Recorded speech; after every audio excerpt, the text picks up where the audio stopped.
नमस्कार दोस्तों। Good morning. ठीक है ना आप लोग? कमेंट में बताइए कैसे हैं। हमेशा आपसे पूछते हैं, अच्छा रहिए, अच्छा सोचिए, अच्छा बने रहिएगा। आज एक इंग्लिश मोटिवेटर के तौर पे इंग्लिश तो सिखाते हैं ही सही सही, आपको साथ साथ एनर्जेटिक भी बनाए रखते हैं। ये हमारा काम है। हमें एनर्जी बनाए रखना बहुत ज़रूरी है अपनी लाइफ में। शिक्षा तो है ही एक साइड। तो चलिए, बहुत दिन मैंने आपको इंग्लिश भी पढ़ाया, मोटिवेशन भी दे रहा हूँ, फिर से इंग्लिश की तरफ जाएँगे। बस आप वेट कीजिए और इस सारे वीडियो को वन बाय वन ज़रूर देखिए, जिससे आपके लाइफ में ज़रूर कुछ चेंजिंग होगा। आज मैं आपको प्रॉब्लम से कैसे लड़ाई करें, वो आपको सिखाने वाला हूँ। समस्याओं से कैसे अपने आप को उससे मुक्कों से, लातों से हराना है, वो ताकत मैं देने वाला हूं। आज मैं एक उदाहरण देता हूं।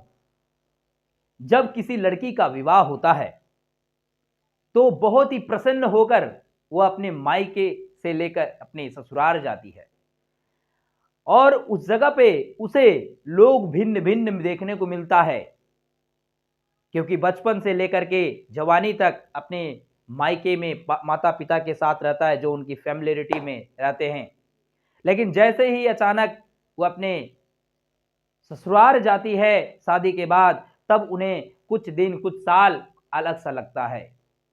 कोई कोई लड़की उस घर को अपना लेती है और कोई कोई लड़की ऐसी होती है जो उस घर की अपना नहीं पाती है, बशर्ते उसकी भावना को समझ नहीं पाते हैं, लोगों की बातों को समझ नहीं पाते हैं, या लोगों की जो नोक झोंक है उसे समझ नहीं पाती है। बहुत सारे ऐसे स्त्री जो है वो अपने माता पिता पर गुमान करते हैं शादी के बाद भी। अगर कुछ हो तो क्या हुआ, मैं फिर से अपने मायके चले जाऊंगी।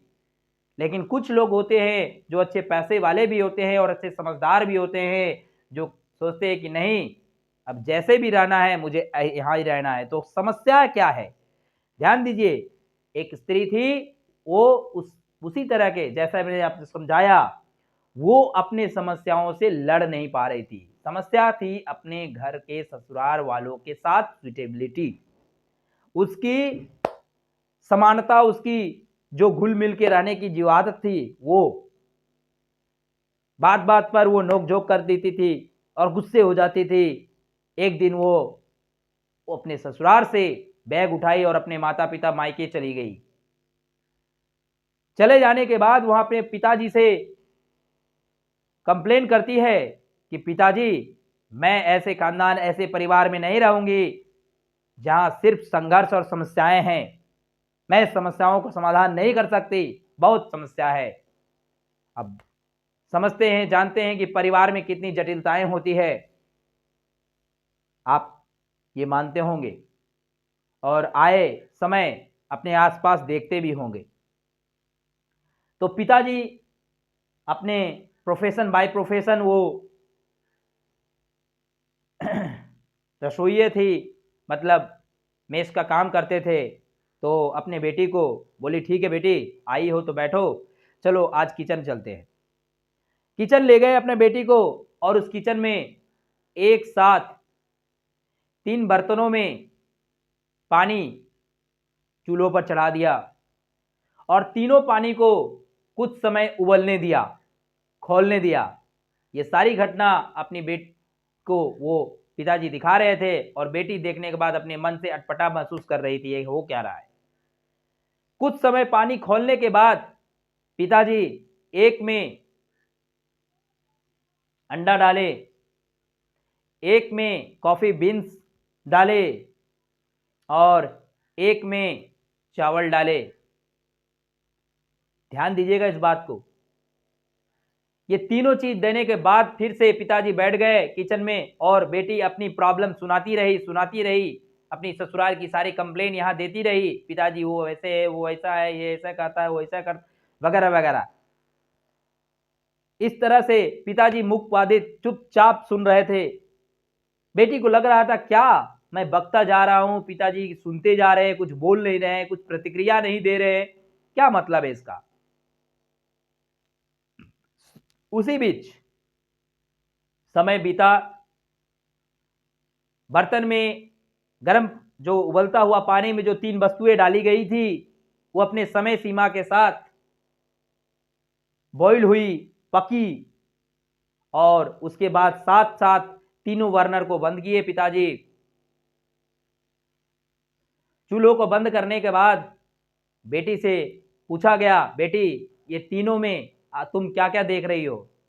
तो बड़ा ही नाक में गुस्सा लिए हुए बेटी बोली, क्या है, कॉफी बीन्स है, अंडे हैं, चावल है, क्या हुआ? मुझे कुछ समझ नहीं आ रहा पापा, आप क्या कहना चाह रहे, मेरी बातों को तो आप ध्यान ही नहीं दे रहे।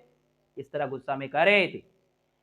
तो पिताजी समझाने का प्रयास किया कि देखो बेटी, मैंने उबलते हुए पानी में चावल को डाला, वो उस उबलते हुए पानी में अपने आप को आकार बदल दिया, अपना कच्चेपन से पकेपन में चले आए, वो किसी का उपयोगी में बन गए, किसी का पेट भर सकता है। दूसरा जो अंडा है उसे उबलते हुए पानी में मैंने डाला, तो जितना हो सके, जितना समय तक हो सके, वो अपने ऊपरी भाग से अंदरी भाग को बचाने की अपेक्षा की, बचाने का प्रयास किया कि जितना हो सके उसकी ताकत जितना बाहर में कपड़ा में होता है वो उतना, लेकिन धीरे धीरे वो अंदर में पकी और किसी का आहार बना। तीसरा जो कॉफी बीन्स है, वो उबलते उबलते पानी को ही पूरा बदल दिया, पानी का रंग ही अलग हो गया।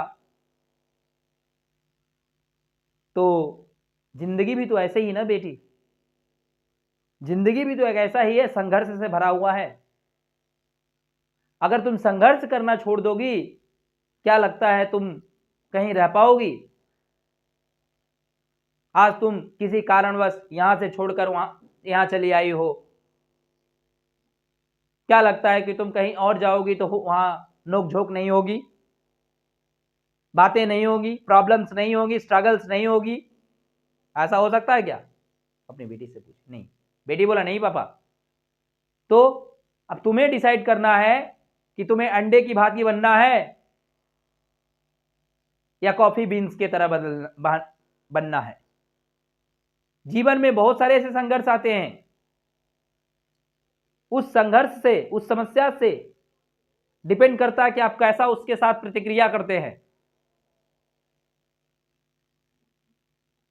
उस समस्याओं को जूझने का प्रयास कीजिए, ताकत बनाइए, देखिएगा कुछ समय के बाद वो समस्या आपके जीवन से कंप्लीट चला जाएगा। इसलिए कभी भी बहाने में जिंदगी मत जीजिए, क्योंकि दुनिया में बहुत ऐसा बहाना है, जिसको बहाना को काट करके जीना होता वो जीता है और कुछ करना होता तो करता है, और जो जिंदगी में सिर्फ बहाना को लेकर बैठे रहता है वो बस बहाने को लेकर बैठता है। जिसको कुछ करना होता है वो सारी बहानों को पीछे ठेलता है और कर बैठता है। आप जितना भी हमें बहाना कमेंट में बताइए ना, मैं उन हर बहाने का कमेंट आपको हम दे दूंगा, हर बहाने का कमेंट आपको उत्तर में दे दूंगा। ऐसा कोई बहाना नहीं है जिसका सॉल्यूशन नहीं है, बस ढूंढना आपको पड़ेगा। अगर आज बहाना से लोग उबर नहीं पाते ना दोस्तों, तो आज इतने सारे महान पुरुष नहीं होते। कहीं ना कहीं लोग एक्सक्यूज को पीछे छोड़ा, प्रॉब्लम्स को पीछे छोड़ा, लात से, घूसों से उसे मार भगाया। ठीक उसी प्रकार से आपको अपना जीवन शैली में समस्या से लड़ने की शक्ति रखना होगा, उसका समाधान ढूंढना पड़ेगा। समझ पा रहे हैं? तो देखिए, आप हमेशा हमारे इस वीडियो को देखते हैं, देखिए, समझिए, लाइक करिए, अगर ठीक लगता है तो सब्सक्राइब जरूर करके रखें ताकि आपको हमारे वीडियो का नोटिफिकेशन पहले मिले।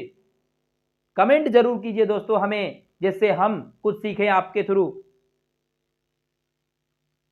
और शेयर करना तो भूले ना दोस्तों, क्योंकि जिस तरह से आप देख करके कुछ सीख और समझ रहे हैं, ठीक उसी प्रकार से हो सके आपसे कुछ 2-4 दोस्त भी सीख ले, समझ ले, सुन ले। तो ये चीज़ ध्यान रखिएगा। और जैसा कि आप छोटा से बात आप देखिए, लिखा हुआ है बोर्ड पे कि मेहनत इतनी खामोशी से करो कि सफलता शोर मचा दे। बात सही है। बहुत सारे लोग, बहुत ऐसे हैं लोग जो कुछ पढ़ाई करते हैं, अच्छा कुछ ऐसा कुछ करते हैं तो लोगों को बता करते हैं, अरे हम तो ये कर रहे हैं, हम ये बनेंगे, वो करेंगे। अरे भाई, खाना बनने से पहले बट कैसे जाएगा? कभी बटता है क्या? खाना बनने के बाद ही तो बटता है प्रसाद। तो आप भी ये सोचिए ना, जब आप कुछ कर लेंगे सीखते सीखते, आप बिन नहीं भी बोलेंगे तो लोग समझ जाएंगे, जान जाएंगे। तो बस यही कीजिए दोस्तों, एकदम मुख पे उंगली, संतोष, नियंत्रण, चुनौतियों से लड़ाई करना जरूर सीखें। तो ज्यादा लंबा नहीं करूंगा वीडियो को, फिर मिलेंगे आपके साथ अगली वीडियो में। तब तक के लिए आप अपना ख्याल रखिएगा। जय हिंद।